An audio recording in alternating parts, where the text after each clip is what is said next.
Today I'm going to show you how to do a back stitch. I've drawn myself a simple line here just using a pen, and I'm also going to do a corner, so I'll show you how to turn a sharp corner like this.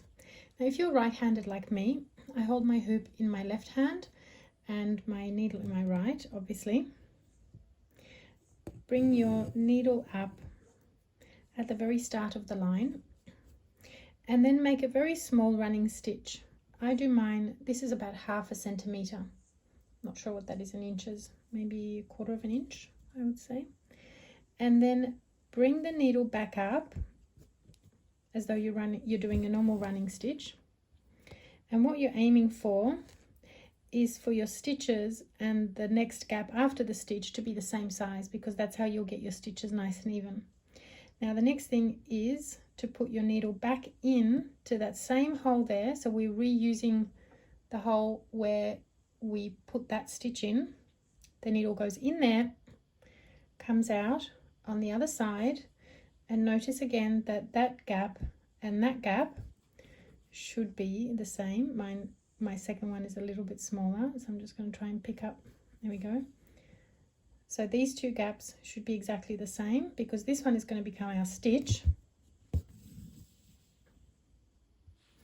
and that's going to become the gap for the next stitch. Once again, we go back into that same hole, come out underneath, aim for those two to be the same size.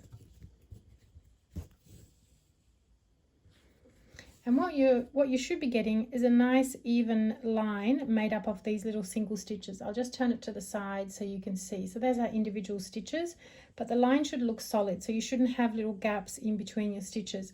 If you do get gaps, I'll just demonstrate on one. It just means that your needle, you see how there's a little gap that I've created there? It just means that you're not putting your needle in exactly back into that last stitch. You're sort of going a little bit in front. So that's where you're going to get like a broken line. But if you go directly back into that last stitch, then you'll get a nice even line. Now you've probably noticed that I'm stitching using what's called the sewing method, which means my needle goes in and then it comes straight back out. So that's my middle finger underneath, pushing that needle back out. Up here I'm helping myself, but some people prefer to stitch this way, where your needle goes in and then it comes out. So you're doing double the movement. And the reason I prefer to stitch the sewing stitch method, this one is called the stab stitch method, because you're doing one stab at a time. And the reason I prefer to do the other one is just because it's quicker. I like things to be quicker.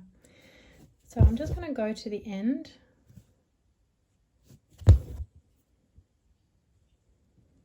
And then when I hit that corner, whoop,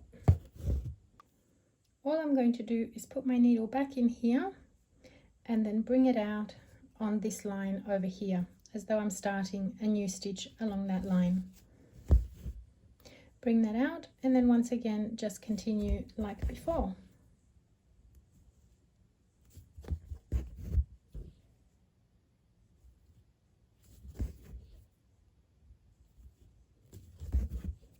Now to finish it off on the reverse, we're just going to wind it around our existing stitches on the back. And if you flip over, what you'll notice is that if you've done the stem stitch in one of my videos, this almost looks like the stem stitch, except it's not as straight.